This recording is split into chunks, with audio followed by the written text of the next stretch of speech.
To clean your Plantronics headset, you will need the following material. To begin the cleaning process, you will need to put on your gloves, strip down the headset, and remove any detachable components. To clean the headset, hold the quick disconnect plug, wrap it with the disinfecting wipe, and move towards the union of the cable and the headset. Once you have reached that point, you will continue cleaning the headset, proceeding in the same way as you did with the cable.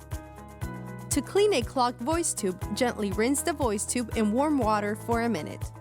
Manually swing or shake the tube dry. Ensure the voice tube is completely dry before reattaching it. Cleaning a wireless headset.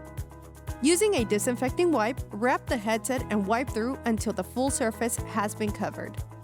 If a base is used along with the headset, be sure to do the same thing using a disinfecting wipe. If your headset or base includes pins or perforations on an earpiece, use a new toothbrush and the same fluid of the wipe.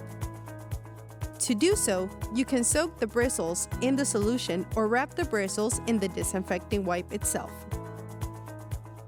Then brush the desired area, preferably facing down, to allow dirt or wax to fall off rather than going back in.